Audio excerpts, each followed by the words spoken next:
What's up, everybody? Welcome back to Achievement Hunting 101. We are, of course, Exe and The Roy, and this is, of course, level 329, and, of course, since that's divisible by 1, 7, and 47, it is not a prime number, but it is the sum of 3 consecutive prime numbers, those being 107, 109, and 113, so that's kind of cool. And you know what else is kind of cool? Since we alternate weeks, that means Elle and Wild West get even numbers, and they never get the joy of prime number podcasts. That is our privilege, Mr. Elroy. So how the heck have you been with that new knowledge? That is some crazy numerology that you just threw at me. I would like to add that it is also divisible by itself, which is 329. You're right. I didn't say the obvious, but you're absolutely right.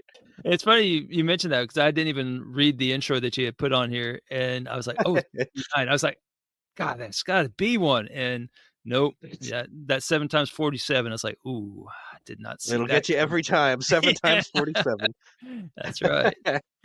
But I'm doing good, man. It's good. I'm in good spirits because it's that time of year that teachers get a reprieve, and I know all the non-teachers out there just roll your eyes because it's like we get so much time. I understand that, but man, I really needed it this go around. It's been a rough been a rough semester. So there you go. I'm in good spirits. I'm headed into a Christmas break, and I'm excited. All right. I'm good. The biggest update in my life is probably, well, someone's going to call me out on this. The dumbest thing I've ever shared on the podcast. Someone's going to be like, "No, no, no, that was whatever. Call me out." But I got a weighted blanket.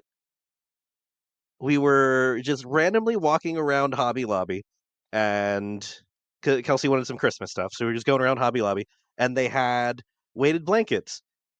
Except they're, like, made for kids, so they're not, like, full adult size, and they're not super heavy. This one's a 10-pounder meant for a 100-pound child. It has pandas on it. It's super cute. I was like, I've heard good things about them, and it was $10. I'm like, "You know what? I'll gamble for $10." And let me tell you, man, and everyone who's listening, I have never slept better in my life than Wow. I have with this child-sized 10-pound weighted blanket. Like, it doesn't even cover my whole body. I gotta sleep in, like, fetal position. Um, but I'm a tosser and a turner, like, if the temperature isn't perfect. So, I sleep in as little as possible, no blanket, fan blowing right on me. Um, and I still can't get cool or whatever, but for whatever reason, this blanket, it keeps me. I don't sweat, I don't roll over, I just sleep 8 hours straight, and I wake up feeling as refreshed as I ever have. Like, I'm not kidding. I haven't slept this well in years, and it's just a joy every single night going to bed, just pulling this little panda blanket up designed for like a 10-year-old. And man, I I can't go back. Like, if we travel, this blanket has to come with me. It's that life-changing. Wow, I did not see that coming. I thought that the weighted blanket was gonna be a story about how the cats are sleeping on top of your blanket, Oh my and then gosh. and, and then you can't move and all this and that. I didn't even think that it was an actual weighted blanket. No, it's an actual weighted blanket. I've looked into them. They range up to, like, or 5 through up to 35 pounds, and they say Wow. make it about 10% of your body weight. Huh. And I'm this one, I'm about 200 pounds. This is 10, so it's 5% of my body weight. But I don't know if I would wanna go heavier. I'm afraid that might be counterintuitive and make it too warm. But man, this is great. Like, it used to be like, "Whatever, going to bed," and now it's, "Yeah, going to bed." For those of, us in the audience that can't recall off the top of their head what the science behind it is, can you give us, like, the dumbed down version of what the science is behind it? I mean, I think the dumbed down version of the science is kind of exactly how it's helping me. I think if you are a restless sleeper, a restless leg syndrome, or Mhm. a side sleeper and then a back sleeper, I think it just kind of anchors you down. In my case, it's actually a bonus. I've mentioned over the years I have terrible, terrible acid reflux, so I have Mm. to sleep on my left side because the pipe to your throat is on the right, so it prevents the acid from coming up. So, for me, it kind of pins me down to my left side too. Usually I'll wake up in the middle of the night on my back, acid in my throat, and it's terrible. That doesn't Mhm. happen anymore. So I'm sure there's some like legitimate science. What does it do? How does it help the body? But I think the short version is it just keeps you in place. Okay. Well, that's interesting. I did not have that on my bingo card. There you go, man. There you go. Yeah, so weighted blankets. I don't know if you're a tosser and a turner. Uh, Check it out. The one thing, and I'm only mentioning this because I've seen a ton of people mention it in Discord. If you have bad sleep apnea, it actually says, or not on my blanket, but I've seen online, um, don't use these because it can compress your chest even more and make it even harder to breathe. Oh, jeez. I haven't encountered that, but that seems kind of dangerous. So, but oh my gosh, get a weighted blanket, everyone, right now. I don't care if it has pandas on it or whatever. Life changing. Wow. Okay. I don't know if I can top that. Let's what you got? For me, I'm just dancing myself to death. I think I dance everywhere. I have a trip planned. We're going out for a New Year's dance thing, and my wife wants to dance always. And I do line dancing on the weekends. I do ballroom dancing during the week. I'm just dancing way too much. The downside of that is that I think it's me dancing in boots without any kind of real and stomping the ground really hard with them because you got to stomp if Uh, you're doing line dancing in boots of and so course. and so I think that's causing me some issues. So it's a little painful to walk these days, but that's okay. I'm still happy going on break and everything. And then also on the break, I'm starting to feel like I'm getting the itch. Like I feel like a gamer score bender is coming. I feel like No. I just No, I don't just do it. I just feel like one day I could just take one day of just and I think back to when you were talking about how if you just had like a day off, and you would just play all these games that you want, and then you get to Yeah, it, and then marathon gaming session. yeah, and I'm feeling that it's going to happen, and I'm just not really sure, but yeah, I feel it in the horizon. So don't be surprised if I all of a sudden just drop 100,000 in one day and just do a 1 day foof, and yeah, One I don't know. one day poof. I'm gonna have to add that to Urban Dictionary. 1 day food. A You one day poof. you abandon all reason and score 100,000 gamer score just because you can. But on that note, like I know what I won't be playing, and that is my PAL console. So my update from a previous Oh episode, no. I got the PAL console came in. It comes in the nice European box, and everything seems ready to go. It's in great shape. It plays games and everything, but it just doesn't play European games. I have no idea why I'm so ignorant in the ways of What? getting a European console. I don't know if I have just the worst luck or if I don't even know. It's about to drive me crazy. So I have all these European games that I can't play. I should have got the console before I bought a bunch of games for it. It's frustrating. So I think I'm just going to let it rest for a little while. And if anybody knows a way, because it is a European console, but it plays NTSC games and it just won't play So that anything. to me says it's not a PAL console Right. Like I don't because understand. region locking is a thing. It's pretty darn easy to put in a PAL disc in your American console. This Right. region's not supported. Vice versa. The same thing happens. Right, and I've never had any trouble with, Japanese consoles or anything like that, and it's just the European consoles. I don't know what it is, and, my only thought is that the guy brought it back to the States and played it.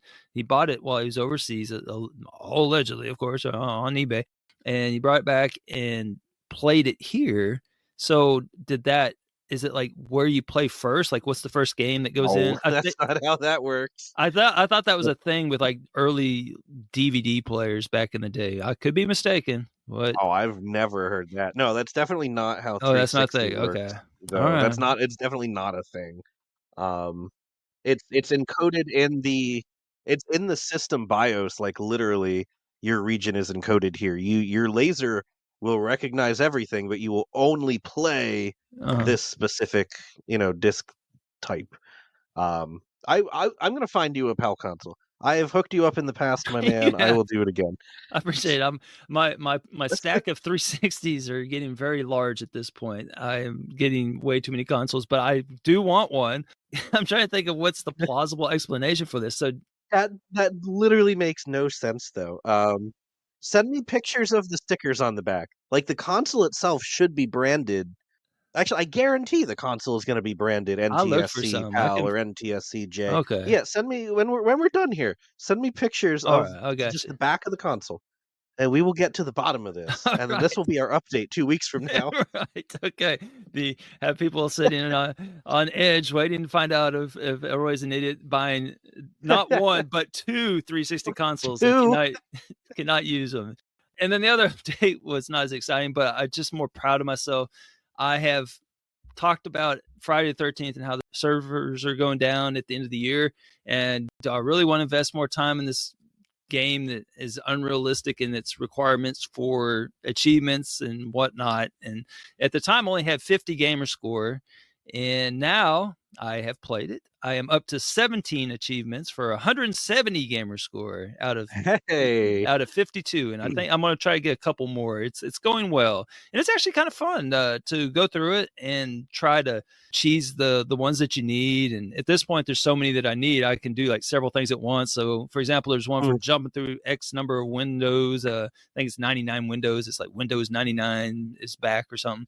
And so you jump through all these windows. So I jump in through the windows, and if I see like a flare gun, I know I need to shoot Jason with that, and so I grab that. Or if there's a bat, I grab that because there's one for slap him upside the head with a bat 100 times. And like every one of the achievements is grindy as anything, but it's kind of fun to piece it together and see how few runs you have to do. Right now I'm working on going to the police, and on the way to the police I'll stop by the shack and do the sweater, and then also hit him with a bat or a flare gun on the way to the police. It's I don't know. It's not. So you've optimized your achievement run, or you're trying to Yes, optimize your achievement run.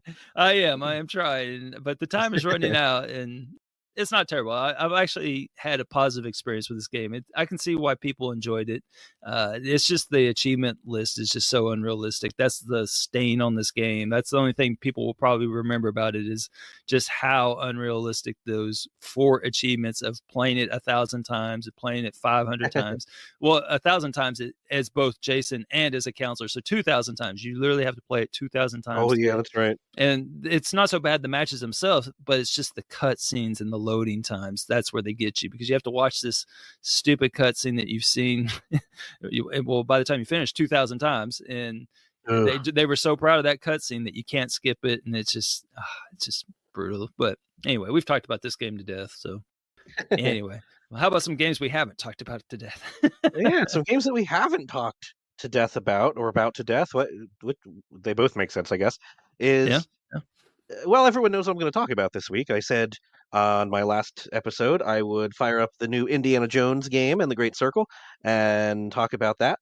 Wild Wild West, or Yild East, as I still insist on calling him, gave a good review last week, and I gotta give you props on air. I said it to you, I think privately or whatever. Like, you're a madman. The game came out on Sunday or Monday, whatever, and he was the 36th, 37th person to complete it, just like 30 hours in 3 days. Talk about marathon gaming sessions. Oh yeah. That's impressive for you, and everyone who beat you is even crazier. So props to you. I have not finished the game, but I've played enough that I can make a fair assessment. I'm not missing any mechanics or anything. So I'm gonna split my review. I'm gonna do it a little differently than he did. His was a nice overview for a game that had just come out. Now it's been out a couple weeks. I'm still not gonna spoil anything, but I can go into the plot a little more, right? So I'm gonna structure this as the good, the bad, and the ugly. And A classic. yeah, right. I'll pseudo apologize in advance if you guys know anything about how Elroy and I work. We come up with the list of things we want to talk about, and then we hit some hot points, but we don't usually do like a full outline. We just make sure we hit what we want to. I kind of do have a full outline because there's a lot I want to talk about here. I do. Yeah, I can post a picture. I'll blur out specifics, so I don't want to miss anything. So if it seems a little more formulaic than you're used to from good old X the Hero, that's why. But that's There's over 20 bullet points. it's I've told you, man. I don't want to miss anything. It's called journalistic integrity. That's what this is, right? So, Indiana Jones and the Great Circle. Let's start off with the good. Right off the game is just fun. I want to make it clear as I go through the good and then the bad, the ugly. I enjoy this game. yes, there's some bad and some ugly. I have some issues and some bones to pick and some why the heck did they do that kind of Mhm. questions. But I'm enjoying the game. I'll say right off the bat, it's a 4 out of 5 for me. So let me get that out of the way. That everything I say is criticism with love, but the game is good. The game is a lot of fun, which it seems so vague to say that, but like I feel like I fired up so many, oh, the newest, biggest AAA game, and it's just sort of lifeless. This is not. There's a lot of heart and soul in this one, and you can tell. So right off the bat, I want to make that very clear. As far as the plot goes, it definitely hooks you very early on. It starts with a nice Indiana Jones flashback to kind of set the scene, and then the plot picks up 1 year later. I'm only going to spoil the first probably hour of gameplay plot wise, right? So a year later, Indy's woken up in the middle of the night, and someone has broken into the university, and they've stolen something.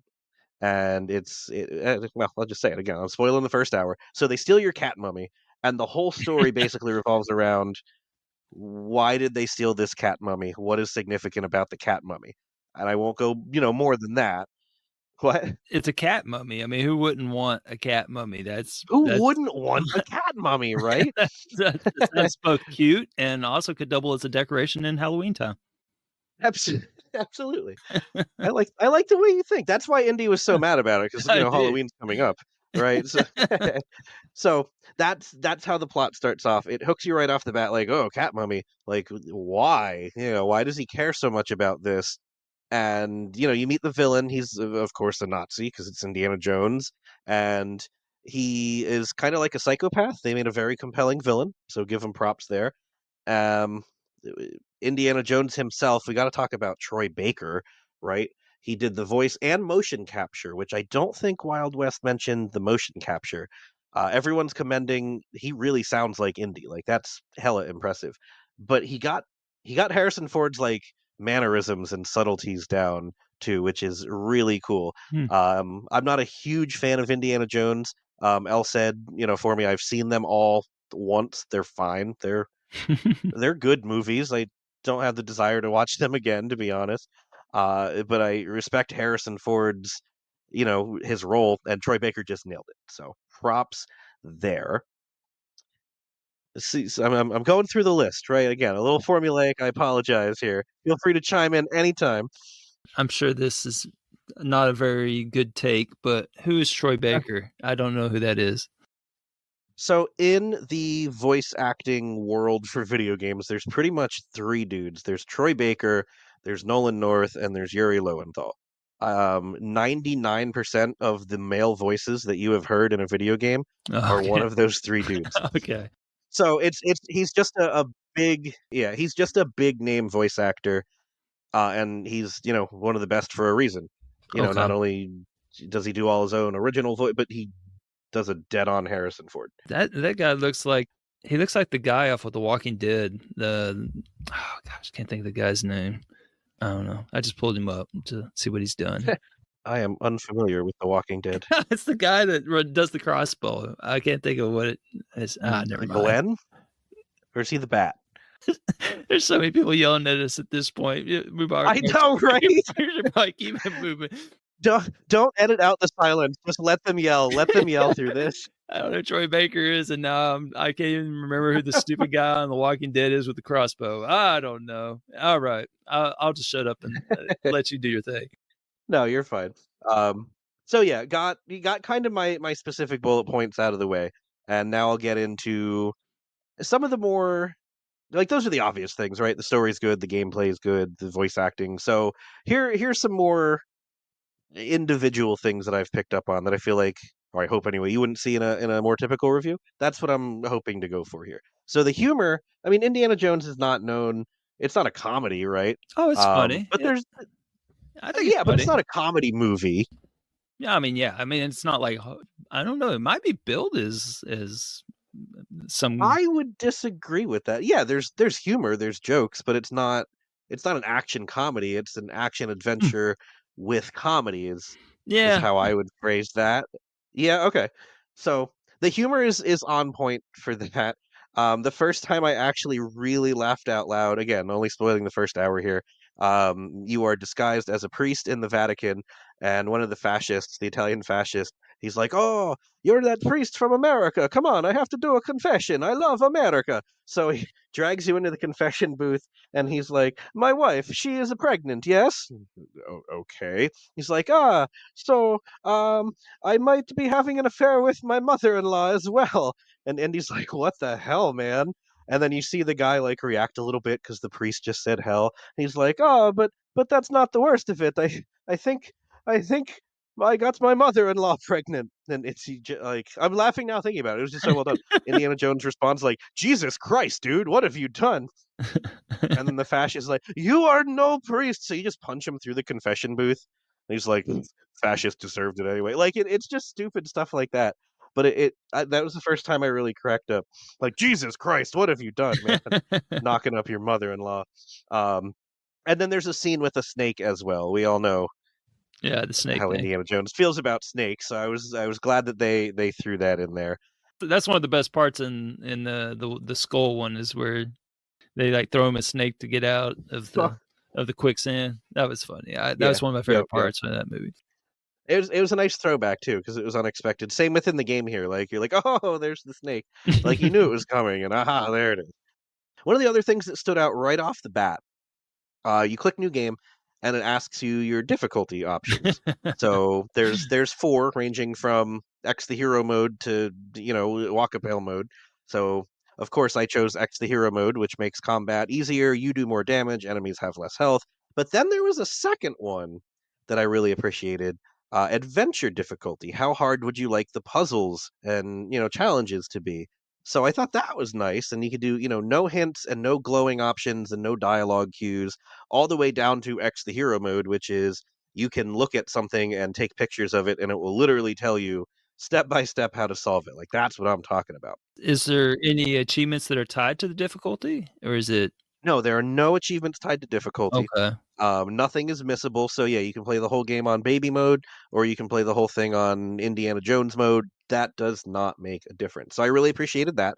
I am it's not like I'm bad at puzzles, I get frustrated and give up very easily, so it's nice that the game allows me I can try it on my own, but then I can take a picture and it tells me exactly what to do, like, that's fantastic, so kudos for Did you have that. to, cut any glass with a diamond by chance? No, I haven't had to do that yet, I'll let you know if I do. Alright. This isn't Artifacts Mundi, though, this is machine games, so keep your expectations in check, right? Right, right. Another thing that I really like that normally doesn't apply to me, I'm not colorblind, but they have lots of accessibility color blindness features, including the option to outline various things in colors. So I kind of did that to make the difficulty even easier. So if an enemy is unaware, he is bright orange for me. And then as soon as he spots me, he's bright red. Of course, you can turn that off and then like "Oh my god, who's shooting at me?" And you have to find it and follow the sound, and no, I just wanna turn around until I see the big red guy. So, I like that. But the coolest thing is you can do it with items as well. So some might say this is like a little bit of a cop out. The game, I'm jumping around a little bit here kind of intentionally. So the combat is you have guns, but the combat is mostly melee and it's very like spontaneous. Like you'll pick up a broom and you'll beat the Nazi with the broom and then the broom breaks. So now you're, going fisticuffs, but there's a bottle right there. So you can pick up the bottle and then smash the bottle over his head and then you dance around a little bit and here's a wrench and now you can beat him with the wrench a few times and that's very much Indiana Jones style is that makeshift, that improv. Mhm, yeah. You can have those things just exist in the environment or you can be like me and highlight them in bright purple so that anytime there's anything I can use as a weapon, it is bright purple. So does it take the immersion out a little bit? Absolutely.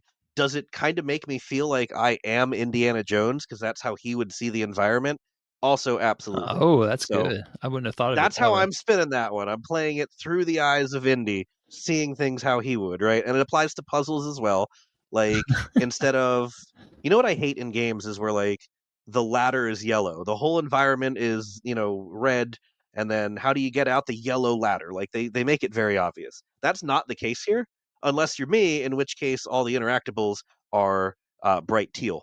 And Mhm. again, I feel like I'm seeing as Indy would, like, I can, use my whip to latch onto that thing. Mhm. Whereas, X the hero, I would never think to even look up and see that, but it's bright blue because that's how Indy would see it. So that's how I'm spinning that one. I think that's a good thing. Tell me if this is fair or not, but from what you've described, it sounds like you could either make this game just super freaking hard, or you can make it, just a nice little walk through the park, and just enjoy the story and be done with it, kind of a thing. So, without any kind of difficulty achievements, is it made too babyish, or is it challenging in any way? I mean, maybe I'm terrible at video games, but I've still died quite a few times Okay. with my bright colors and easy mode turned on and combat turned down. Yeah, I've still died a few times. The combat is it's not hard. It's, counter based, not like Dark Souls or anything, but like parry and then punch and then parry and then punch, or just pick up, a sledgehammer and just hit the Nazis over the head. But Mhm. sometimes they'll be, shooting you from a distance. You're not a superhero. You're Indiana Jones. You can only take, even on easy mode, you can only take 2 bullets before you die. You know, if you get swamped, you're an adventurer and a professor. You're not a, badass Mhm. ninja. Good luck taking on, 10 Nazis swinging at you at once. So, yeah, I'm like I said, I'm full baby mode, all the colors, all the easy modes on, and it's still a pleasant challenge. Would some people laugh at my difficulty here? Of course. Of course, and that's fine. Judge me away. But it's a good level for me, and I feel like I'm appropriately placed here, basically. So the last note I have for good is the combat is like I said, it's melee focused. Yeah, you have guns. Indy has his revolver. You can pick up rifles or whatever. But again, it's mostly combat or melee focused combat, and it feels good. Like it has oomph to it. Like everyone talks about, the gunplay and Halo and Destiny. Like it feels it has impact to pull the trigger. And this is how the melee combat feels. Like when you punch, the screen shakes. The controller rumbles when you get hit, your head goes back. You can turn that off, of course, but I like the realisticness of that. It feels good to punch a Nazi, and I mean that like emotionally and physically as you're playing the game. So the combat is incredibly well done. So, like I said, that's like the last thing in my good list, but I want to make it clear again, I am enjoying the heck out of this game. Easily a 4 out of 5, and that point off just comes from the issues that I'm going to talk about. So, um, anything you want to add before I go into the bad? The way you describe the combat, it almost sounds kind of like Batman, the Arkham Asylum-ish? Yes, actually, that's not a bad way of thinking it, but it's first person Batman. Ah, gotcha. Oh, yuck. Okay. Oh, that noise. I'm out. Not a first person guy. Yeah. On to the bad. The very first thing that stood out to me, the waypoint, your quest objective, go here, is awful, actually. Like, I don't know how we're in 2024 and a waypoint could be this bad. So the first map is Italy, and either physically hold out your hand or just look at your hand or imagine it, right? So you are standing at your thumb and you need to go to your pinky. So the easy solution would be, your waypoint points you to the base of your thumb and then across your palm to the base of your pinky and then up to the tip of your pinky, right? That's how most games would do it. But for whatever reason, Indiana Jones has me going from the tip of my thumb to the base of my hand, up to the tip of my index finger, and then down to my elbow, and then back to my thumb, looped around my armpit, and then I somehow end up on my ring finger, which I can skip over to the tip of my pinky finger. Like it is not streamlined. It's not efficient. And this is, early enough. I hadn't really learned the map yet, so I'm like, oh, I recognize this place, but where am I going? I'll follow the waypoint. And like, oh, I'm Mhm. here. This is where I started. Oh, but now it has me going through a different window. Why did it have me go through this window when I was in the room the first time? Oh, because I was on the first floor. So it literally brought me around town to get me on the second floor of the same room instead of just having me go up the staircase that was in the damn room. And that's just one example, but that's happened several times. There's Well, is it like a road system in place? Because that's what I ran into with sleeping dogs when I went through all those, is that it'll just put you on the roads the way that you're supposed to legally drive on the road. Never mind that you could just, cut across the grass and eliminate more than, 90% It's of it. nothing like that. It's going from, like, building to building. Instead of walk out the front door, go left, and walk in the other front door, it has Oh. you, take a detour through the marketplace, and then go through the church, and then parkour over the rooftops and end up in this bit. Like, why? It's just really bizarre. And like I said, that it's well, that's the second example that I had, Mhm. and the one that annoyed me the most was there was a quest with 5 locations to do. So I went to the first one, and it was like, "Oh, I can't do this. I don't have the required item." All right, so I'll go to a different one. "Oh, you can't do this. You don't have the required item. It's the same item." Huh, I'm noticing something here. Let me try going to the one that's a little different, spoiler free. At which point you can acquire that item, but why the heck was the quest marker taking me to the 4 things I couldn't do before taking me to the one that you obviously need to do first for that quest? So they can patch that, I'm sure, but right now that's pretty bad. It sounds like, how video games used to be, where you actually had to figure out where to go based off of, you know, using your brain kind of a thing, and who has time for that? I'm playing easy mode and there's a waypoint, damn it. Just tell me where to go and make it easy for me.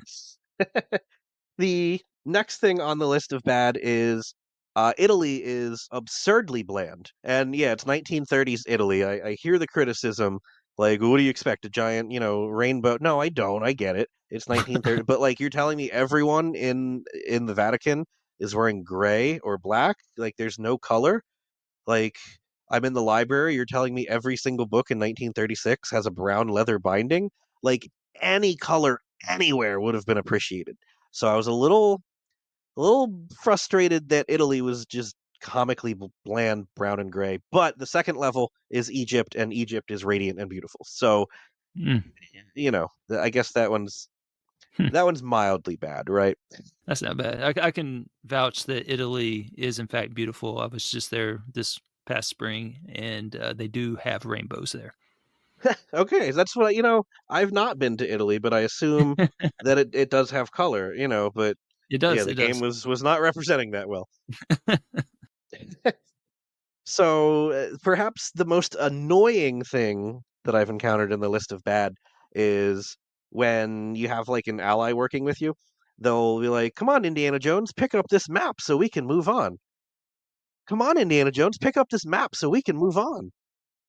Indy, you should really get this map so we can move on." And it's like, oh my god, like I'm trying to find collectibles and notes and health and like explore at like shut up. Like I heard you the first 17 times and it's been 90 seconds. Like they could really space that out a little bit. Maybe that's more of a personal gripe, but I'm exploring. Like we No, just get into this room. Let me explore. Don't force me to take the map so we can move on, Indiana Jones. you just remind me of a funny example of that, which is, Undead Rising. When you have people that you're escorting back to the room, Yes. Frank West keeps yelling the same thing over and over. It was so bad. Again, this is your barometer of if something's bad. Is I play on the couch with my wife next to me, Oh and if no. she actually starts looking up and has something to say about the game, then that means it must have been bad. Most notably, knows the Goat Simulator theme song because it just is over the top.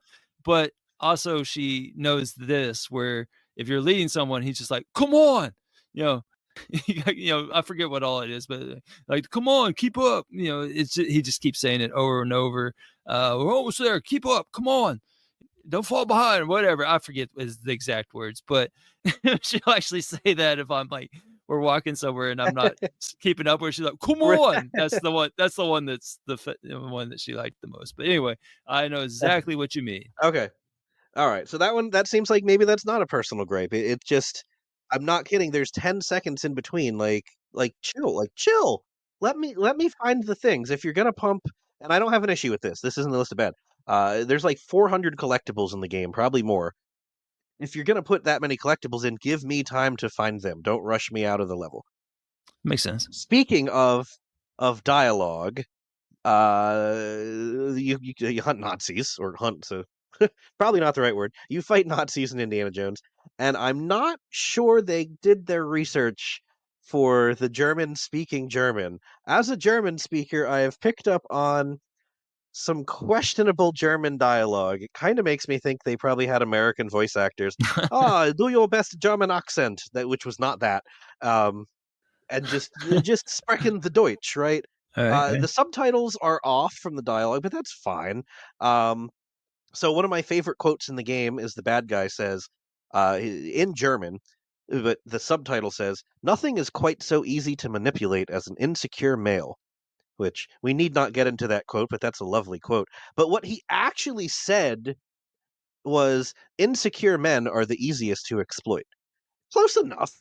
It gets the point across. The quote in the subtitle was way better than what he said. So, no harm, no foul. But then there's weird ones like um in in German, actually, yeah, it was German, shouted out, "Kill the giant." But what he literally said was, "Death the giant." Not death to the giant, but death, like, he used the wrong verb. I like that one. That was good. Yeah, death the giant. Like, that's wrong. Like, no native German speaker would make that mistake. So it's making me think that they just got English guys say this with an accent. So that's weird. Is that again? That's not not going to point off the game, but it's something I noticed.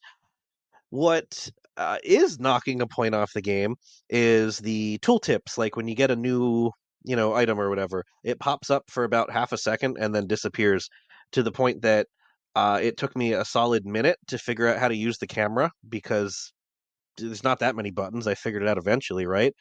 You get a lighter. I actually still have no idea if I'm using the lighter correctly. I just kind of angle my camera and stick the lighter like in front of me, and eventually it lights stuff on fire. I'm sure Mm. there's a specific way I'm supposed to do that. There's a blue bar under my HP. I have no idea what it does.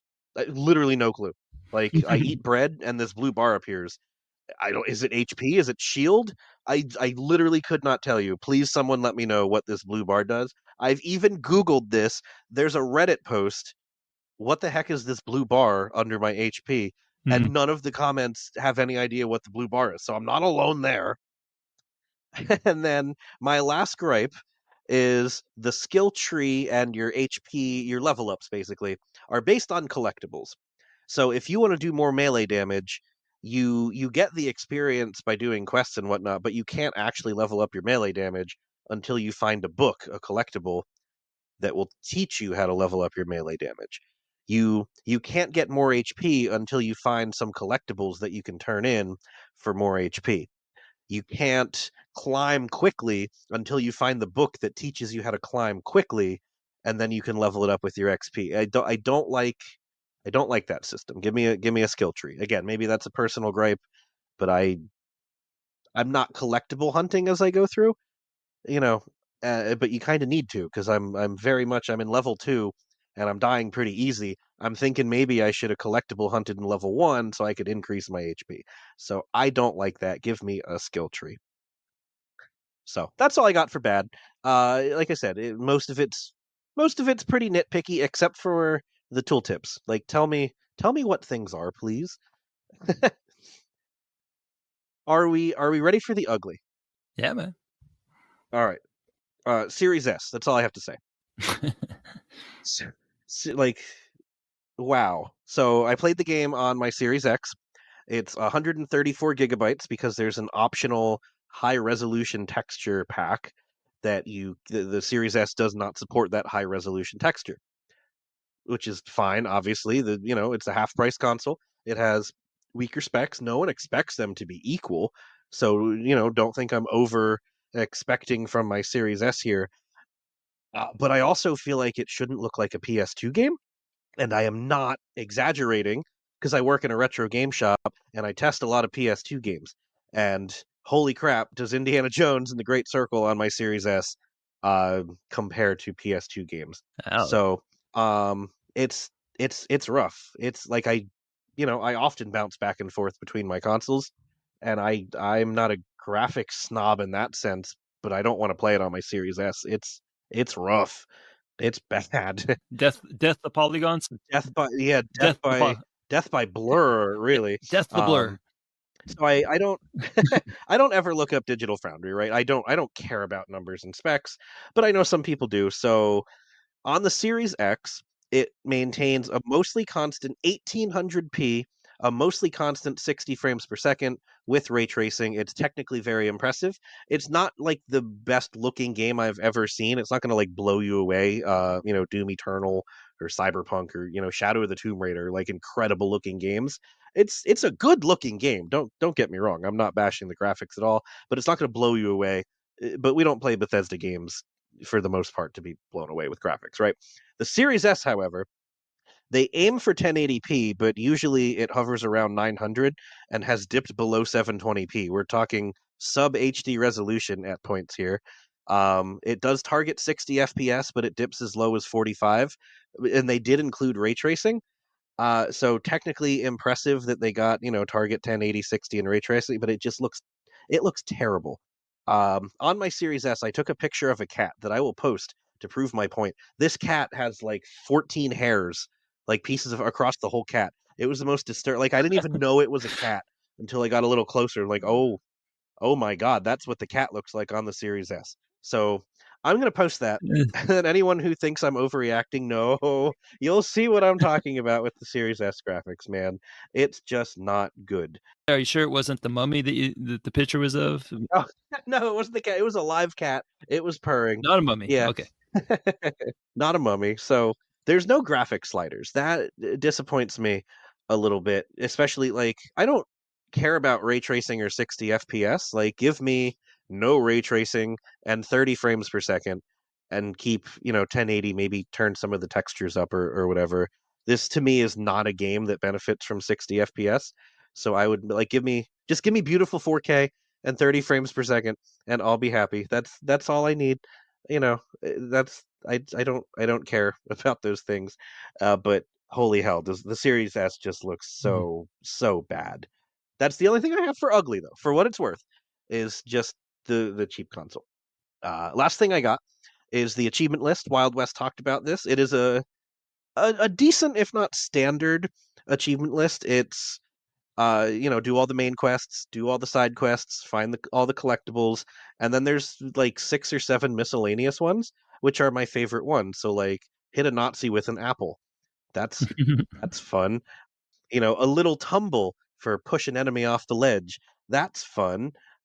Pest control, hit an enemy with a fly swatter. Like those are fun to me. And it just seems like they could have done more. The right note clobbered an enemy with a guitar. Like they could have done more fun things like that. And it just seems like missed opportunities because there's so many, weapon opportunities. There's just bottles of booze all over Italy and Egypt, which is weird because Egypt is a dry country, but I don't question that. Um, like why can't we have one for like spill spill 4,000 liters of alcohol when broken by like I don't know. It just seems like they could have been a little more creative and they showed us a little bit of that creative side and then it just disappeared. So, not a bad achievement list. I just feel like it was a missed opportunity. So, that is my review of Indiana Jones and the Great Circle. Let me be clear at the end. I am absolutely having a blast with the game. I picked it up. I was excited to play it. Yeah, I have some grievances, but it does not detract from just how much fun I am having with the game. Well, that's cool, man. That's what I got. So, Wild Wild West. There's only one wild in your name. I don't know why I insist on calling you that. Um, you know, I think as far as just the gameplay goes, I think we're on the same page and speaking fondly. I think I just and maybe you just didn't mention them, but I just picked up some more grievances, and I'll be curious to know what you and everybody else thinks. But again, I'm having a blast. I can't wait to go back and wrap it up. But there are some things that I just had to point out. Well, I think you call him Wild Wild West because of Will Smith, if I was guessing. I'm sure it is. That's one of my favorite movies, actually, despite being a terrible movie. All right. It's a catchy song too. It is such a good Yeah. song in the Wild Wild West. Man, he had some bangers back in the day, man. Yeah. Getting jiggy with it. Yeah. No, no, Oh no, no, yeah. no, no, no. Men in Black. I know a line dance to Men in Black. That's fantastic. I decided to go with one that's not quite as big of a name as the one that you went with. However, it is it is at least 10 years more recent than the last one that I went over, or I think it is. Hey, So this one is probably I would describe it as a jewel that some people probably missed back when it first came out, but it was released in 2017. This by Zoink Studios, and you might be saying that sounds a little familiar. It's the same studio that did Stick It to the Man. So if you remember that yep, game, it was yep. a weird as crap game where you had some creature that crawled into your brain, and then you had this hand start sticking out, and then you could do mind control and everything like that. It was weird. It was zany. It was not terrible. It was pretty well received, but this is the follow up that came after that instead of making a sequel for Stick It to the Man 2. This is their next project after that. And I know this because when you first load into this game, and this game is Zombie Vikings. Sorry, I kind of buried the lead there, but yes, Zombie Vikings. Uh, this is the sequel to Stick It to the Man. They talk about this in the game because there's only three options when you pull up the game: load the game, options, and then there's making of video. So there's actually a video in the game with the Jeez. developers talking about this game and how it came to be and all this fine stuff about it. And I actually watched it. I thought, why not? I'll just give it a chance. And it wasn't overly long. It was like maybe 10 minutes or so. In the video, there's three people that remind me of Waka just sitting around talking about the game. Just yeah, shooting the breeze about how they came up with it and all this and that about it. And they mentioned that everyone's asking them, why did you put so much work into this game instead of just doing a sequel to Sticking to the Man? And so I'm gonna sprinkle in some of their commentary as I go through it. But here's the stats on it. So Zombie Vikings, it's a 20 to 25-hour completion. It's a little thick on the TAD. It has 2600 TAD. It's got 3600 TA. But I'm gonna circle back to that at the end about that. And it's a beat 'em up, of course. And Course. the game is an absurd take on Norse mythology. So you take like Thor and all that, Loki and all those. I talked about Age of Mythologies not too long ago, but this one, it takes all the Norse mythology and it comes up with, I would say it's kind of Monty Python ish, maybe. Oh, well, there goes my interest. It's crammed into a beat 'em up spiritual successor of Castle Crashers. It's no Wonder Blade, don't get me wrong. It's no Wonder Blade, which is Crashers the sequel, but I mean that's the fine print underneath Wonder Blade. Castle Crashers sequel. It does play a lot like it. That's not just me saying that. That's the three Waka dudes in the video explaining that. And the Zoink Studios is a Swedish company, in case you're curious. So I'm when I keep saying they remind me of Waka, I maybe it's just because I don't have it. It's the double whammy there. Right, maybe I just don't have enough Swedish people in my life. What does zoink mean in Swedish? Is it is it some profound word? Like, are they like, deity studios? Then who knows? Like, Right? yeah, I don't know, or Zoink? maybe it just No, it's means definitely maybe it's like poop. not. Yeah, it means poop in Sweden. But that is a good question. Maybe we'll have an update on that. They in the game or in the commentary, they talked about how they wanted to get people back together where they could play in the same room together in a kind of a couch co-op way where it's meaningful, where they have to rely on each other to do different things. And so they kind of built the game around that concept. And so it is a couch co-op. There's four players that you can play as. There's a lot of achievements that are tied to that, which I will get to in a second. And they really did tie it to that. I think it's kind of cool that they went in with that as the goal, and then they just kept adding on to it and adding on to it. And in the end, the game is just very deep, actually, not in terms of meaning because it is silly as all get out, but it's deep in the I sense, was gonna say, I mean, a game called Zombie Vikings right? You know what made you're by getting. Zoink. Yes, you know what you're getting into if, just by that. It's got a lot of unique features in it. One of the most unique things about it is that you can scoop things up with your sword. It doesn't really make sense. You basically scoop something up and it sticks to your sword. I guess you kind of impale it. I guess I don't know what the science behind it is, but you can scoop things up with your sword, and then you can scoop up things that have scooped up things that have scooped up things that have scooped up things. And but what I mean by that is, so you make this tower. There's 4 players, and you can like player 4 scoops up player 3, player 2 scoops up player 4, and then player 1 Jeez. scoops up player 2, and then you got a tower of 4 people. And then if player 3 had scooped up an enemy before being scooped up by player 4, basically if you get something 5 tall as a tower, well, actually there's an achievement for that, and it's called I can see my house from here. And that's an achievement for doing what I just said, where you're scooping and then scooping and such and so forth. And this can all be done with 4 controllers. However, there are some of them that are not necessarily easy to pull off with 4 controllers. It's doable, some of them, but there's probably 2 that I would say that would work much smoother if you had actual people playing as them. The 4 controllers that are idling. Is it one where, like, you would literally need 8 arms to easily do it yourself? Yeah, I'll get into this one in particular here in a Okay, second. alright. And but there's some that are easy, like the tower one, that's easy enough. Just kill everything besides one enemy and then scoop it up and then have the other 3 controllers scoop, scoop, scoop, bleep bloop. But actually I wish it was that simple in the sense of the bleep bloop at the end. That's the one thing I have against this game, is that the pops are so delayed. Like sometimes it's instant, but sometimes like one time it took about, I don't know, 8 hours before it popped, and I didn't think I got it, and Oh, then well. I logged into the game the next day, and I was like, oh, that did pop, and went back and looked when it popped, and yeah, it was way late. So they have some slight issues there, and it's, oh man, it would really put me off on the game if I didn't like it so much. So just be aware that if you're going for the achievements, that just because it doesn't pop doesn't mean you didn't do what you're supposed to. It's just probably loading, and sometimes it takes another achievement that you pop, and then it'll pop both of them at the same time. It's kind of one of those games.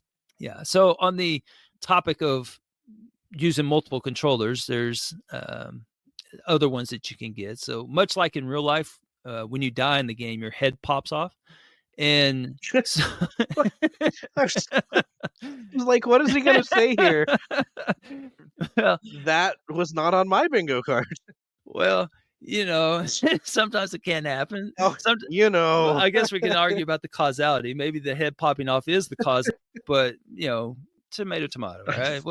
When your head pops off, your fellow teammates can restore the player by throwing the head back on. So that makes sense. Also like real life. Right, just put the head back on and pretend it didn't happen.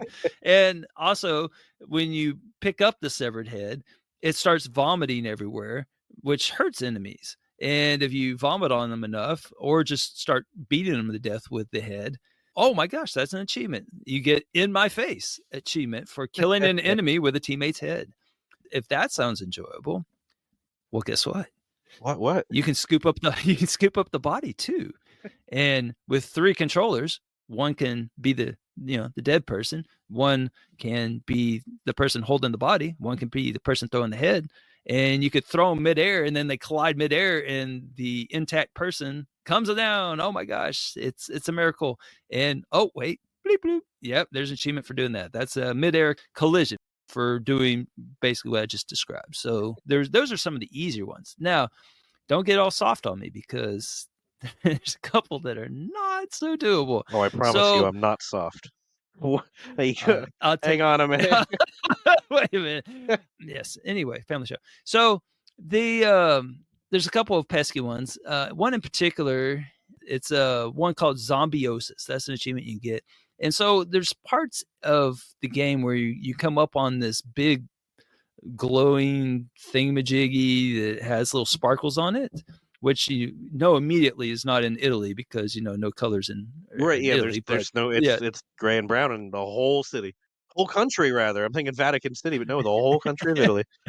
well, that's crazy. But this is not Italy, so there is sparkles, and there's a Stitch zombie there.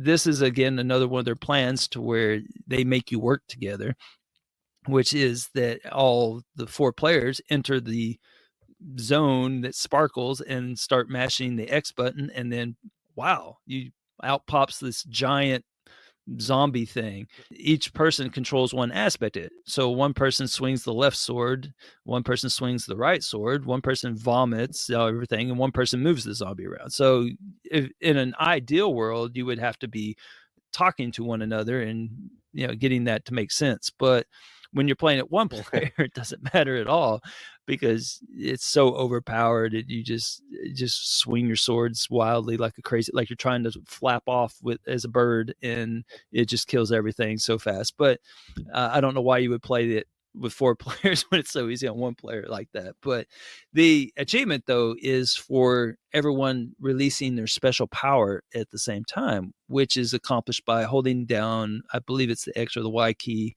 or key, button, not Button. key, button. And I couldn't think of the word button for some reason. And you hold down the one of those buttons, and then it like charges up, and then you have to release it at the same time.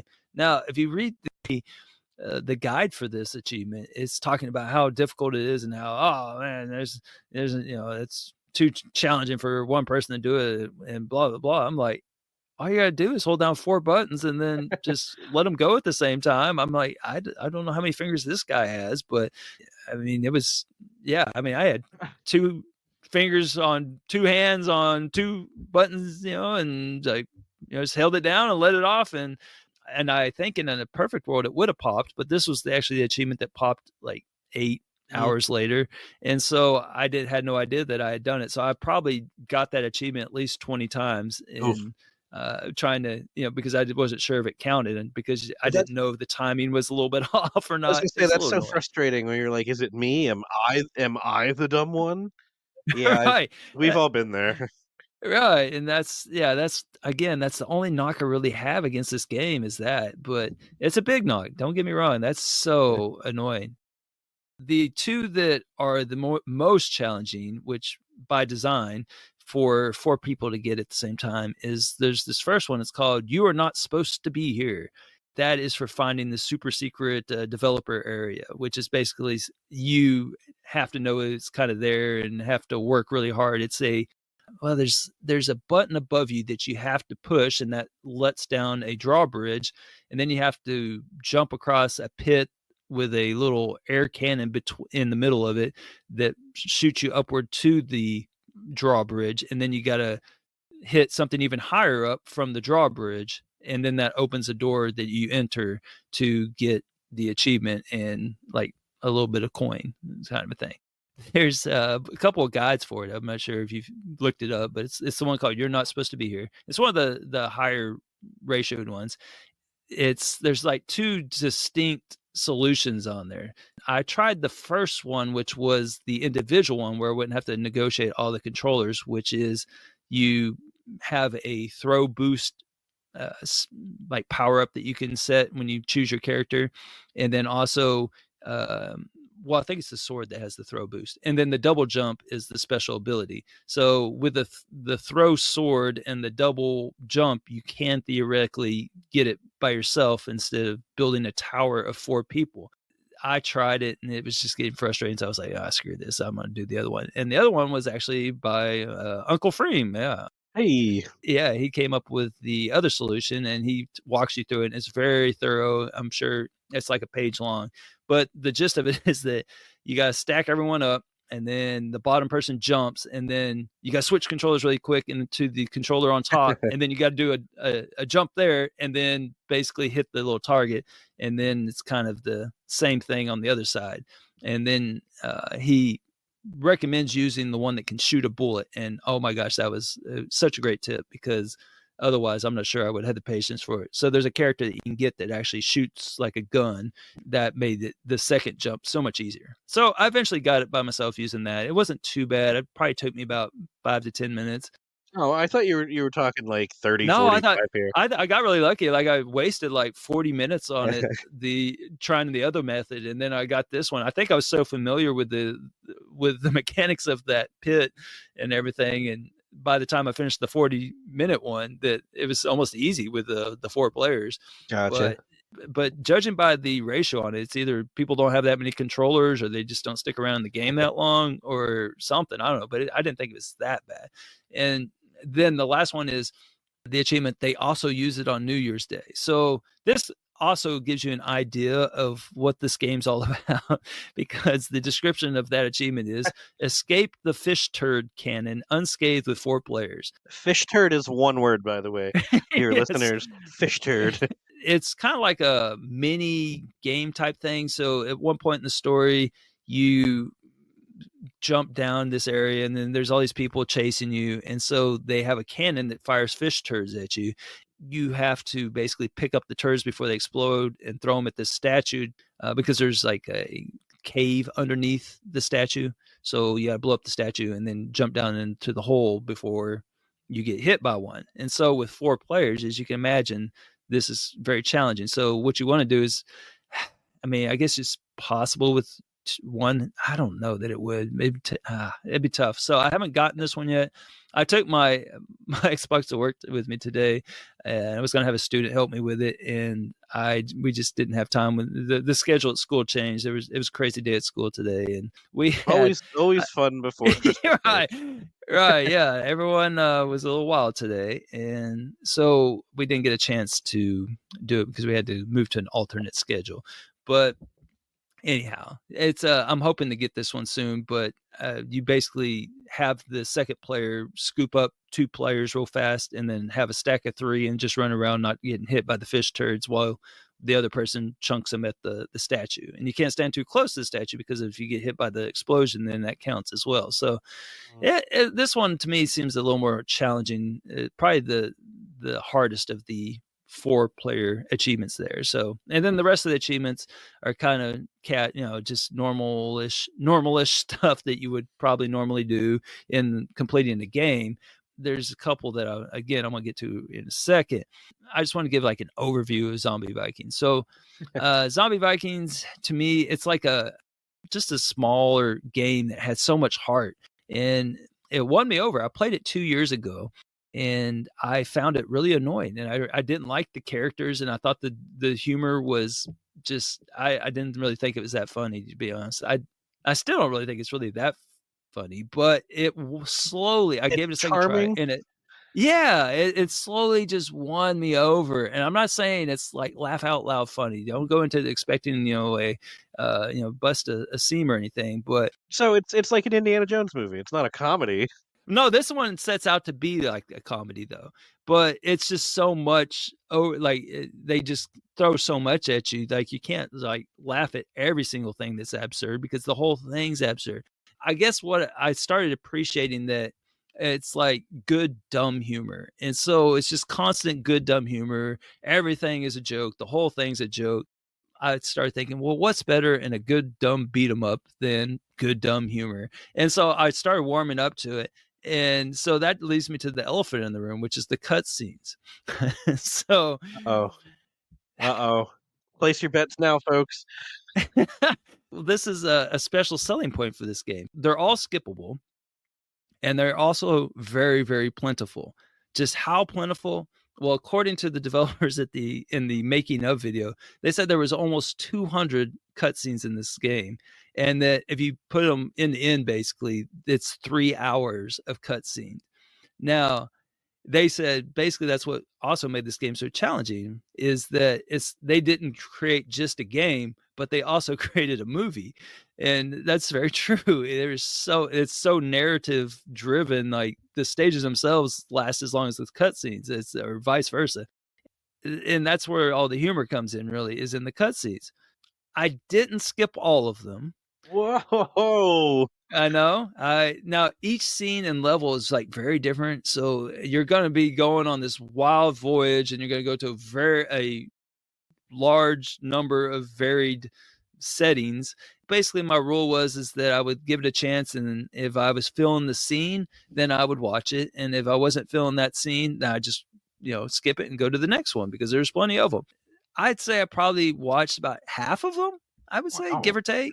That's Yeah, 90 that's minutes of cutscenes. yeah, I watched several of them. Some of them I watched longer, and then they kinda lost me. So, I'm sure if I went back and replayed this for whatever reason, if I lost my mind, I would it'd almost be like a new experience because I had so many of them I didn't watch, and I know I skipped all the ones when I first played it 2 years ago, so maybe that's why it lost me. I don't know, but It's a game, if you give it a chance, it'll win you over, I think, and as long as you just know that it's not serious at all, it's just good, dumb fun. The developers talked on the front end about how there's too much seriousness in the world, So we made zombie Vikings. so they made zombie Vikings to make fun of Norse mythology, and you can tell they've just put their hearts into it. It really is. It's between the cutscenes and the humor and just all. It's really a good experience, and I think it's only $12. So like to get all that for $12, I mean it's quite a steal. One last note on the achievements is that there's 4 of them, and it's very backloaded. So I mentioned that there's 2,600 TAD in the game. Well, 1,000 of that comes from these 4 achievements. They're for basically doing all the side quests. That's a helping hand. Rune Master, which is unlock all the runes. Master at Arms, that unlocks all the weapons. And then Big Spender, spend 30,000 in the store. Those those 4 achievements, and there are 1,000 juicy TAD for certain contests, is completely preloadable, like easily No, preloadable. I thought we were past this. It has given me a crisis inside me because I have to figure out who I am. And so it's kind of like the angel and the devil are sitting on my shoulder. So Right. and part of me is like, "Ah, you're never gonna do another serious G task run. Why not just pop them right now? Why would you keep them?" Yeah, one and there's that, and then there's the other ones like, "No, but you would. You want to do one." And this is easy 1,000, TAD. That's like half a bonus. And then the other one's like, "Oh, but what if you pop these, and what's the point of holding all your other beat 'em up preloads like Scott Pilgrim, 99 Vitas, Streets of Rage, and all these other ones that you have preloaded that are you can pop anytime you want?" And you're like, "Wow, but this one's I don't know." And so I have like this. My goal right now is I'm really like chasing this guy on the beat 'em up leaderboard, and by chasing that's a very loose term because the guy's so far ahead of me. I don't think I'll ever catch him unless he just retires for 5 years. He's I think we've mentioned this guy, but he's currently I think 37,000 gamer score in front of me, and just not it's not even close. I mean, is a hammer have a rivalry with a nail? I mean, it's Right. that's kind of what we're dealing with here. I don't even think he knows I exist, and but I'm You like, you're not even a blip on his radar. He doesn't have to right, check the leaderboard. right. So it's one of those situations, but I do enjoy catching him, and these would help me on catching him on beat 'em up gamer score, beat 'em up TA, beat 'em up completions, et cetera, et cetera. And then I'm thinking, well, if I do this one, why would I not just pop all these other preloads I haven't beat 'em ups? And so it's a slippery slope, and I honestly have no idea what I'm going to do. So you said you have, the itch. Just I go know. pop all your beat 'em up preloads instead of playing horrible Argentine vacation games. Yeah, you might be right. I don't know. Instead of the angel devil on your shoulder, you have a little X the hero on one and a little Elroy on the other. Right? Like, Save him for G-Task, y'all. oh gosh. Anyway, so I thought you'd appreciate that. So we'll see what wins out. But at this moment, I could easily pop all 4 of those and get the completion on the game and be done. But I don't know, I'm just holding off right now. But it's a good game. I would recommend everyone check it out if you have it. Waka, I know that you've started it. I don't know why you stopped playing it, but you need to go resume it and finish it. Your Swedish comrades are dependent on you. All right. So that was Zombie Vikings. I gotta pick on Elroy a little bit since he picked on me, where I scaffolded out. He's like, he has over 20 bullet points to talk about for Indiana Jones. Here's what Elroy has for his game. One single bullet point, and it says, "We'll talk about Zombie Vikings." Wow, man, I think I hit that. One for one. So that's how we usually do things. Like I said, I don't usually script or scaffold out. I wanted to make sure I got everything. So nice job, actually. It honestly sounds like a stupid game I would enjoy just if I like in between, all the big JRPG, just a stupid 15, 20 hour whatever. Yeah, I mean, and a lot of that it's just grinding the money at the end and the side quests, which are optional. Like, I mean, you could beat the game in probably 8 hours, I would say. Like, if you just go through it, Okay. yeah, it's not that challenging to be honest. If you don't care about the completion, because you would skip all the 4 player stuff and just go beat it, you get the full And just story. play the story. Yeah, gotcha. Well, speaking of not too challenging if you don't care about the completion. I am going to talk about that might be one of my best segues ever, but I think the That's impact of good. it's lost when I call it out, right? So I'm going to talk about Car Mechanic Simulator 2021, not just Car Mechanic Simulator. It's a different game, but Car Mechanic Simulator 2021. It is currently on Game Pass as of when you're listening to this, and for console and PC, and you can stream it as well. So the full completion is 80 to 100 hours because there is a story mode with just an obscene amount of missions or requests as it is. There's no story. It's help. I need a new battery. Okay, and you fix the new battery, and then you send them out, and then you get another job, and help. I have a flat tire. Like it. That's the story, right? You're a mechanic. Um, but there's just an obscene amount. I think there's either 50 or 100, but they all take like a long time. I think it is 100. Quote unquote story missions. So it's a long completion in that sense. But if you don't care about the completion, you can enter your character's name as CMS2021 Promo, aka Car Mechanic Simulator 2021 Promo, and that starts you out not max level, but high enough level to immediately unlock all of the upgrades, and with $500,000, which is in oodles of amount of money in this game.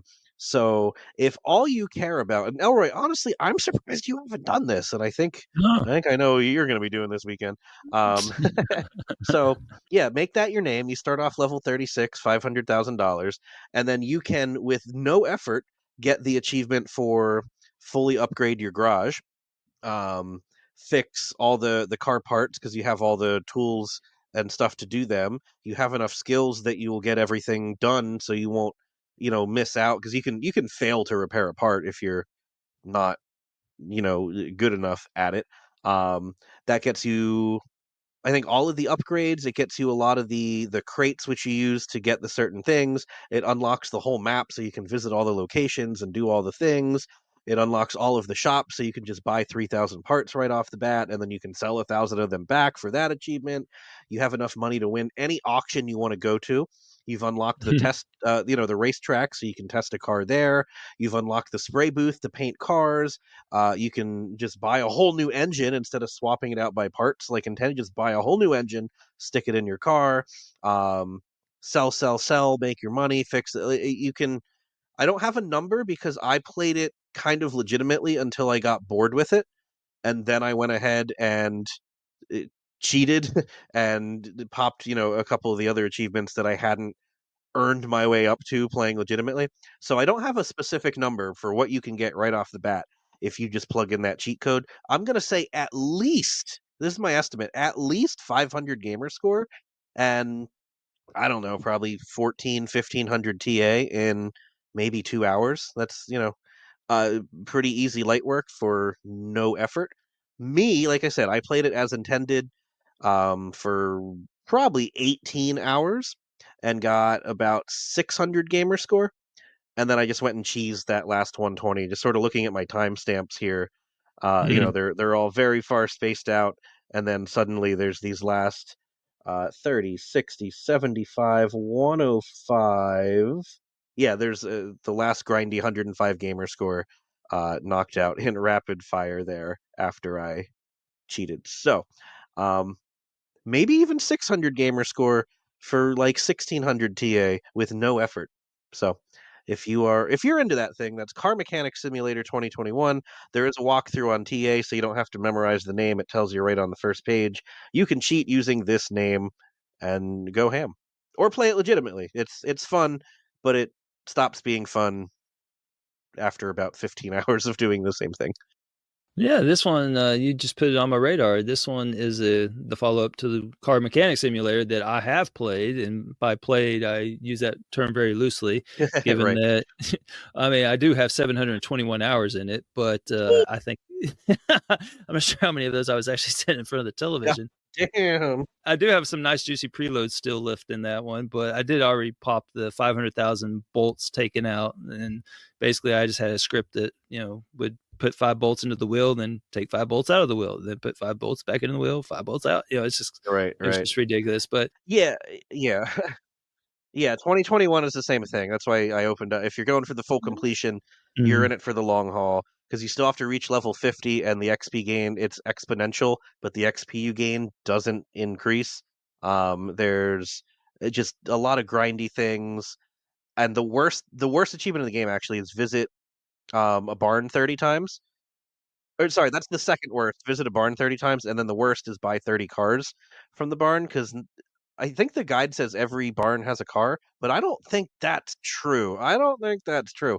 Um, so basically, you have like a 10% chance of getting a crate, and then the crate has like a 25% chance of giving a barn.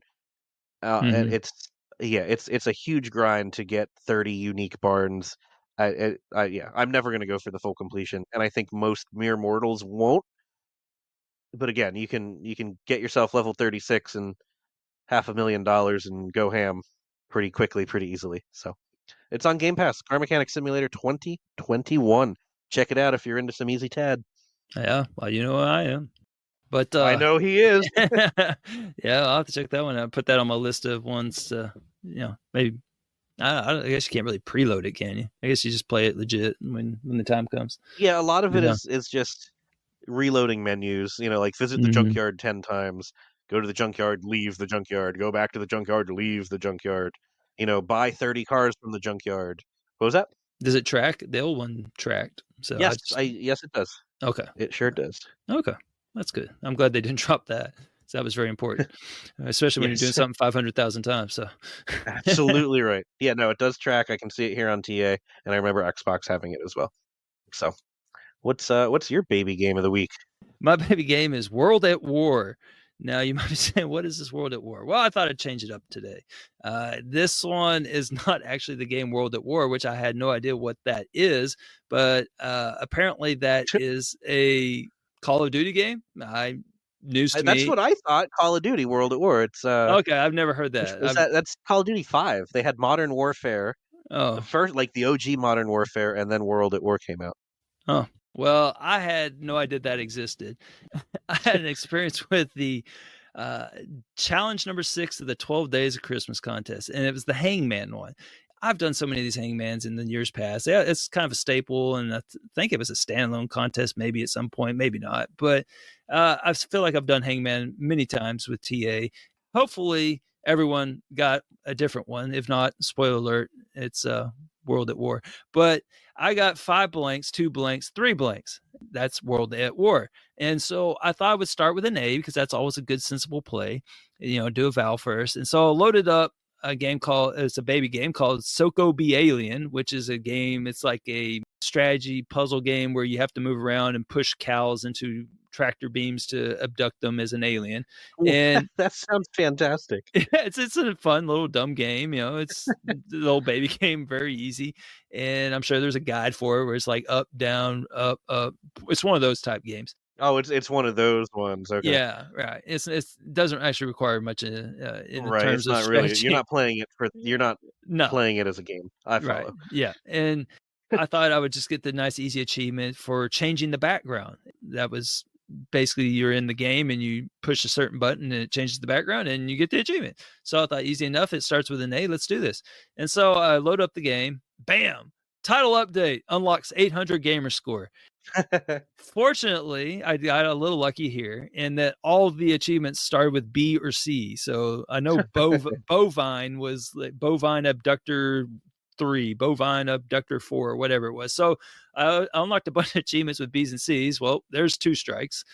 The A, I finally did get the A achievement, and that got me the first letter of the second word, because at war, and it got me the middle one of the last one. And so I thought, okay, well, this is some progress. So I went ahead and spent another strike because I was working on Friday the 13th that night. So I kind of threw one away on an F achievement. So I got 3 strikes now. And I thought, no biggie. These is always easy. I start looking at the middle word and I thought, well, this could be an, am, as, or at. That's kind of how your brain thinks on these things. Of course, it was the last one I thought of. And so I tried an.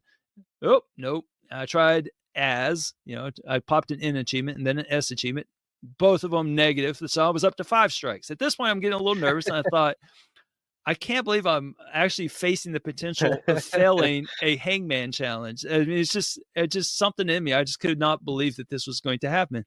At this point, I'm like, well, the first word has to have something in it. I'm like, does it have an E in it? Like, there's 5 letters. It has to have an E in it. So tried an E. Nope. Nope. There's 6 strikes. And then I tried it. And then I tried an I. And nope, that was in it either. And so I'm up to 7 strikes. Well, in case you're curious, is that you only got 8 strikes. So I am Oh, shoot, I thought you had 10. Alright. no, there's only 8. Oh, damn. I'm thinking this is insane. And the only thing that saved me is that when I was popping the E one, so I might have done I first. I can't remember, but I stumbled into a W achievement that I got on the way to getting the E achievement, and I was willing to give up a strike for that. And the W achievement obviously broke this thing wide open because it Right. gave me, the W and then WA at the end. And then I was able to kind of figure, I was like, well, something's at war or something. And so, I mean, At war, yeah. I was able to figure it out. And I was like, there's only so many, worms at war. No, I don't think that's a title, And so yeah, I had 7 out of 8, and then I was like, okay, well, I can get this. The easiest O achievement I have was in that game I talked about in the previous level, Spot the Difference. That had 0 gamer score in and 1 achievement, and it had me on the leaderboard and all that. And I But thought, with well, 1 to you, yeah. yeah, right. And so I thought, well, I'll go ahead and start that game. And so I fired up that game, and it should be like the first achievement you get where you do one puzzle basically. So you just start the game and campaign. I did that, and bleep bloop, all of a sudden I unlocked 100 photos in the gallery because I had been playing it with my classroom. Oh, no. And my heart dropped. And but fortunately, it started with a C, I believe it was. I'd already blown on the stupid cow game. Oh, alright. It didn't count against me. Bullet dodged narrowly. Yes, so I got the O, and then at that point, I went into, puckered butthole mode, and I was super careful. I was like, okay, and I almost blew it again because there's one achievement that I would have gotten that I think was my D achievement for dying 50 times, but then I pulled up the game just to check, and it was like, oh, there's an achievement for dying 25 times, and that would have wrecked it. But fortunately, I looked. Long story Jeez. long, yes, long story long, I did get I did complete it. I don't even know what happens if you die. I don't know if that means you're out of the 12 days of Christmas I was gonna challenge, say, or does that blow the whole thing, or do you I just don't get another know. hang round? I I'm don't know. curious, I actually. am too. I don't know if you have to start from anyway. I can't believe I was almost the guy that failed that. I'm sure someone out there has failed one of these things, but they're usually really easy. I don't know. That's how I spent my afternoon because and then adding on to it is that I had to use Windows achievements. I guess I didn't have to because I brought my Xbox to work today. I guess I could have fired it up, but I was doing it at my desk kind of, secretly because I wanted to get that achievement with the student at the end of the day. The fish turd one didn't fit into World at War, and so I didn't have any strikes left. So I was like, oh, I got to do this today. I did all that, and then I didn't even get to do the fish turd thing. So there you go. That was a very frustrating achievement experience just to get a stupid hangman challenge done. I was gonna say that seems unnecessarily stressful for what you were setting out to accomplish. It was so dumb. I don't know why. Oh man, I was legitimately stressed about it. I was like, I was going to take it as a personal insult if I had actually failed the hangman challenge. I couldn't believe that was what I was facing. Maybe someone else had a bad experience with it. I don't know. Who knows? If you failed the hangman challenge, let us know. Yeah, sure. Oh, up to that. Yeah, right, yeah, exactly. No one's gonna admit it. Oh man. Yeah. Anyhow, that's my baby game for you. Is all of those Alright. games. There's all of those games. Well, the last time we were on 2 weeks ago, we mentioned that we were running a little long, and I had this story that I wanted to tell, Just and do it. Just Elroy do and it. I are Just typing in do the it. chat, and we were like, I'll give the condensed version of the story since I had exactly one person message me, "What is the story?" Here you are. So, I moved my 360 to the office. So now I have my Series S, my 360, and my PS4 is out here. So I have 3 consoles, and my monitor only has 1 HDMI input. previously I only had my Series S, right? So it was no big deal. I only had one console, one input. That's fine. But then I got 3 consoles, so for a while, I was, reaching around behind trying to, like, fumble and, I was like, "Oh, that's dumb. Well, and I'll just unplug it from the back of the console instead of from the back of the monitor, duh, right?" And then I literally went to work the next day, and, like, 3 people called in. I'm not even exaggerating. 3 people called in and needed their HDMI ports fixed. I'm like, "That's a bad omen. I'm not going to, have all these HDMI port issues." So I was just like, I gotta find a new monitor, one with 3 HDMI inputs. Couldn't find one that, had what I needed and blah blah blah blah blah. I'm like, oh duh, why didn't I think of this? I will just buy an HDMI, splitter, or it's not, what's the opposite of a splitter? Splitters where you have one and it goes out to two. Switch, that's it, an HDMI switch. So I got a good one. It doesn't need an external power supply. It'll detect when the signal comes in. There's no degradation in quality. Like this is what I need. Sweet. It didn't work. I'm like, all right. So I plugged it in via USB. I'm like, maybe it says it doesn't need power. Maybe it does. It has the option. So plugged it in via USB, and then it worked, but it was like flickering on all 3 consoles. It was just flickering. I'm like, this is very frustrating. So I gave up. I boxed it, returned it to Amazon, and just admitted defeat. Like, I'm just gonna have to, go behind my monitor every time. And then I was just browsing on Amazon, and did you know that they make HDMI extension cords? Because I sure didn't know they made HDMI extension cords. So Hmm. now I have the extension cord plugged into the back of my monitor, snaked around to the top of it, and I just have, like, twist tied around it all 3 HDMI cables just labeled Xbox 360, Series X, and PS4. So now all I have to do is it's very easy. I just reach up and I unplug it from the extension cord. And if that damages it, it's an $8 extension cord. I don't it's the most genius solution I've come up with on my own in a long time, and I'm very proud. And if anyone was expecting anything more profound than that, I apologize, but I did tell you. It was just a dumb story that made me happy that I wanted to share. So I didn't have to buy a new monitor. I didn't have to buy a switch, just an $8 HDMI extension cord. Who knew? Who knew they made those? I had no idea. Ah, It was so obvious the whole time. So there's my story. Like, I think 2 months in waiting now, right? right. Well, the story I was gonna tell 2 months ago, I'm just gonna wait because that's how I roll. Instead, I'm gonna do a fun milestone. How about that?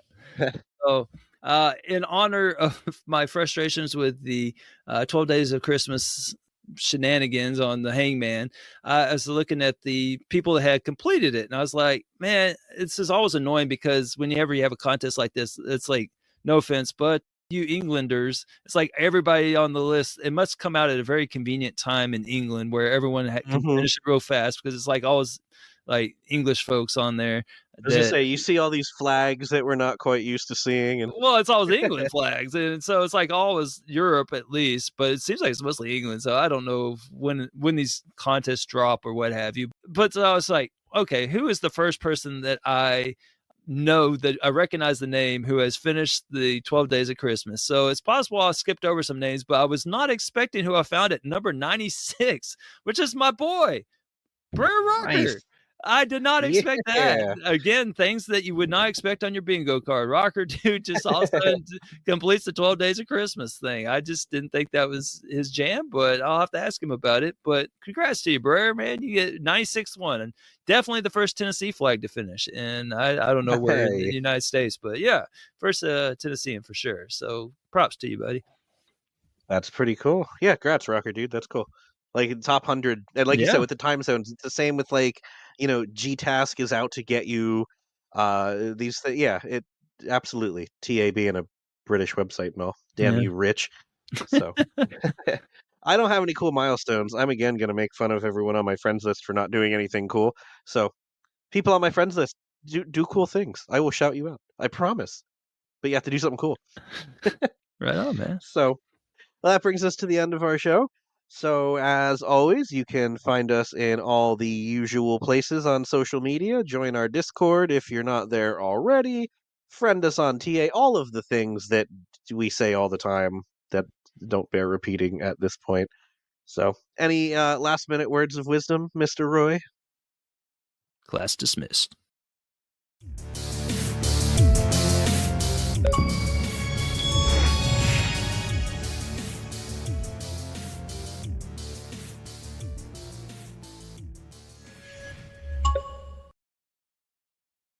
A very controversial take on the top 3 Indiana Jones movies. Number 3, Indiana Jones and the Kingdom of the Crystal Skull. Number 2, Indiana Jones and the Temple of Doom. And number 1 is Indiana Jones and the Last Crusade. I'm sorry, Oh, I that's so don't enjoy good. Raiders of the Lost Ark, guys. I'm sorry, and I haven't seen Dial of Destiny. Last Crusade's my favorite, man. Last Crusade's my favorite. All right, whew, that's the hot take from what I've seen. Man, that's you want a hotter take? Yeah, let's do it. The top 3 employees at Swedish video game developer Zoink. Number 3, the dark-haired guy in the cool shirt that reminds me of Waka. Number 2, the quiet guy that smiles a lot but also reminds me of Waka. And number 1, the guy that does all the talking that might actually be Waka. See ya. It's very hard, the bird chicky cookie.